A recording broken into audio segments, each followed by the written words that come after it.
அப்படி என்ன பண்றதுன்னு தெரியல. அப்படியே கஷ்டப்பட்டு மாடியில ஏறி அழகா வாழை அப்படியே பார்த்த உடனே என்ன பண்ணணும் எனக்குமே அந்த நிமிஷம் நான் என்ன பண்ண போறேன்னு தெரியல. கடவுளை விட்டு எனக்கு வேற வழி இல்லைங்கிற மாதிரி ஒரு சூழ்நிலை. ஆனா அந்த வாழை மரம் வேரோடு சாஞ்சு போச்சு. மேல இருந்து பார்த்தா அழுகிறதா என்ன சொல்றதுன்னு தெரியல. பக்கத்துல போக முடியாது. ஆடி மாசம் காத்தும் மழையும் ஓட்டிட்டு இருக்கு. தண்ணி எப்படி முழங்கால் வைக்கிறது. கஷ்டப்பட்டு வீட்டுக்குள்ள வந்தாச்சு. ஒரு வாரம் அந்த பக்கமே போகல. தண்ணி எல்லாம் வடிஞ்சிருச்சு. பின்பக்கம் போகவே இல்லை. மரம் போயிடுச்சு. அவ்வளவுதான். இனி ஒண்ணும் இல்லாததுல இருந்து ஒண்ணும் கிடையாது. ஆசையா வளர்த்தது. கடைசியில் ஒரு வாரம் கழிச்சு வேலைக்கெல்லாம் போயிட்டு வந்துட்டு கிளீன் பண்ணலாம், இருக்கிறத தூக்கி வெளியே போடலாம் அப்படின்னு சொல்லிட்டு பின்னாடி போறோம். நானும் என்னோட 2 பசங்களும் பின்னாடி போறோம். கீழே விழுந்திருந்த அந்த வாழை மரம் துளிசா ஒரு இத்தனோண்டு வேறு பூமியில ஒட்டிட்டு இருக்குது. அந்த மரம் காயவே இல்லை, அழுகி போகல, ஒண்ணுமே ஆகல. அந்த பச்சை பச்சையா இருந்த அந்த வாழைப்பழங்கள் பழுத்து மஞ்சள் கலர்ல அழகா அப்படியே இருக்கு.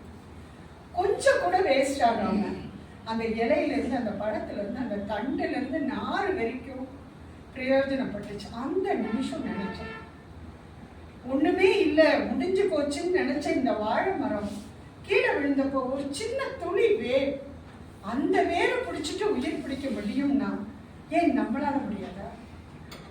அந்த நிமிஷம் நினைச்சேன்.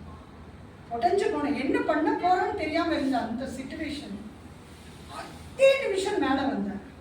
என்னால முடியும், என் பசங்களை காப்பாற்ற முடியும், எல்லாமே என்னால பண்ண முடியும், நான் நல்லா இருக்க முடியும். அந்த ஒரு தன்னம்பிக்கை வந்தது.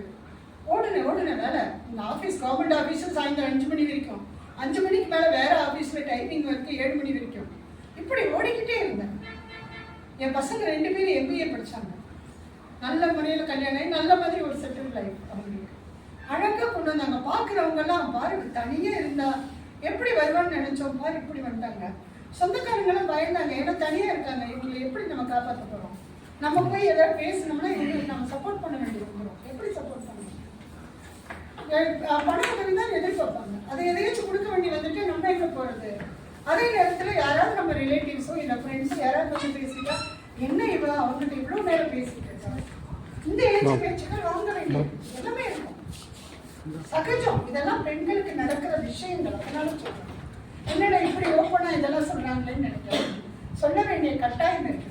நாம வைக்கிற ஒவ்வொரு ஸ்டெப்லையும் நமக்கு முன்னாடி நெருப்புக்குழி தான் இருக்கு. ஈஸியா கிடையாது. பெண்களுடைய வாழ்க்கை ஈஸியா கிடையாது.